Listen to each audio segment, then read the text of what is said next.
What if I told you that the film The Marvels is actually going to fix a big problem a lot of fans have had with the Marvel Cinematic Universe lately? And no, I'm not kidding. To my surprise, I have actually seen a lot of hype for The Marvels, aka Captain Marvel 2, which comes as a pleasant surprise, because a lot of people do really like to dog on the first Captain Marvel film, in which I even have to say myself, I wasn't the biggest fan of. However, I will say that The Marvels does truly look like it's going to be a great movie. But here's the kicker: regardless of how the movie does, regardless of whether it is good or it is bad, it's going to fix a problem that a lot of fans have had with the MCU lately, and it's going to do it in a pretty big way, and that is connectivity, or rather I should say big connectivity, because we have had connectivity in the MCU, it's just not on a very large scale. Take Miss Marvel for example. It connected to Captain Marvel. She is a Captain Marvel superfan. They went to Avengers Con. It connected to the overall MCU. We just didn't at the time see that it had any really huge impact. The same thing goes for WandaVision. It connected to Multiverse of Madness. It set the whole thing up. But what fans have been missing is that connectivity to the overall huge threat that a big bad would have for a saga. And not to mention, Phase 4 opened with huge multiversal implications with Loki. And that hasn't really been addressed too much, except for Doctor Strange and the Multiverse of Madness, in which it didn't even reference the events of Loki, they just simply mentioned incursions and they jumped across the multiverse a little bit. However, the Marvels is going to connect, and it's going to set up a lot moving forward in the MCU. In fact, this is going to directly connect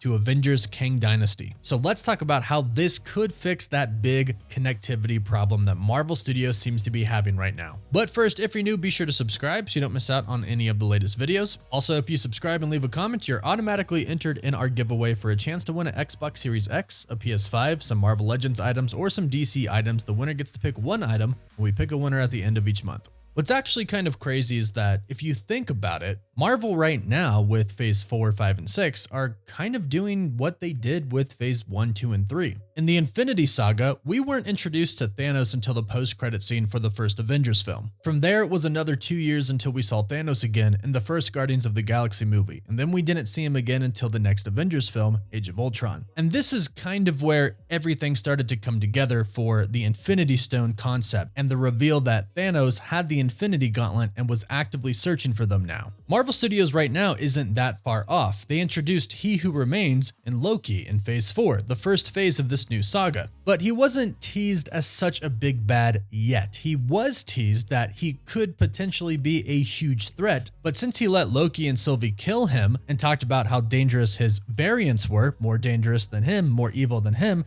he himself didn't seem like such a big bad at the time, despite his warning of what would happen if they killed him. So that was our first tease of our big bad in the first phase of this new saga. Now we're only a little bit into Phase 5, but we've already had our big bad tease in Ant-Man and the Wasp: Quantumania. Then we're going to get Loki Season 2, and Loki Season 2 is different because we now know how big of a threat Kang is thanks to Loki Season 1 and Ant-Man Quantumania. So here is where our big bad comes into play in a really big way. So if you think about it that way, this saga is kind of on par with the Infinity Saga. Like I mentioned, the only issue that we've run into is nothing else really seems connected to the bigger picture, which is Kang and his variants wanting to take control over the multiverse and causing incursions. The problem is everything feels pretty separated. Multiverse of Madness explored the multiverse but really wasn't connected to Loki. Loki introduced He Who Remains and talked about these evil variants, but Ant-Man and the Wasp: Quantumania didn't seem connected to Loki at all, besides the fact that it was the same actor playing a version of Kang.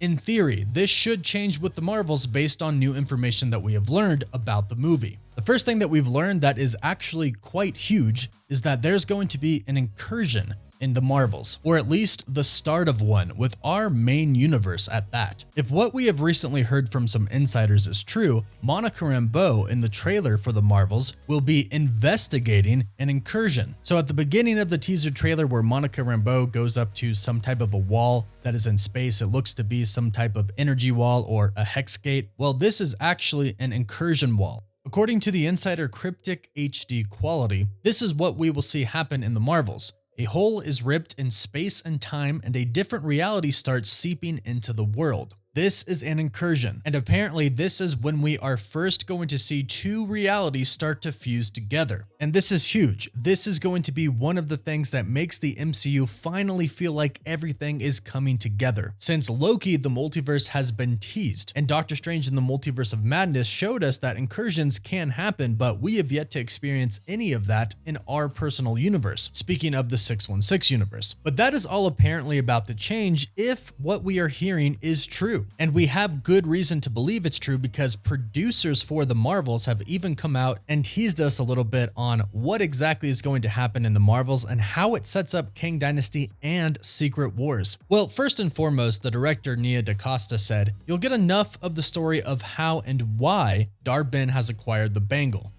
Then one of the producers for the Marvels, Mary Lavanos, said this, "In Miss Marvel, we learned that the bangle, paired with some other form of power, can force a temporary hole in space and time to lead to somewhere else. With the power of both bangles, more is definitely possible, and we see the culmination of that over the course of this movie. It definitely leads to plentiful opportunities for the future of the MCU, whatever the Avengers and Secret Wars teams may want to do with them." So it seems like they are severely hinting that these two bangles, when used together, can open a rift in space and time, and that can lead to jumping to another universe. And this makes sense because it truly does seem like the bangles are Kang technology. And if that is true, Kang has probably used these to jump through space and time. So that's another huge connection that is going to happen in the Marvels. We will start to kind of learn how Kang is able to do what he does. Plus, not to mention, the bangles are connected to the 10 rings. We found that out during the Marvels, so this will connect back to Shang-Chi as well. And of course, obviously, it's connecting to Miss Marvel. So not only is the Marvels connecting to a lot of previous projects that we've already seen, but it's going to connect to a lot of future projects and is going to directly set up Avengers KAng Dynasty and Avengers Secret Wars, according to the producers of the movie. And last but not least, take this with a grain of salt, but we've heard a rumor that Kang, or at least his eyes, are going to be appearing in one of the post-credit scenes for the Marvels. This is unconfirmed at the time, so take it with a grain of salt, but if this is true, then the Marvels will even further connect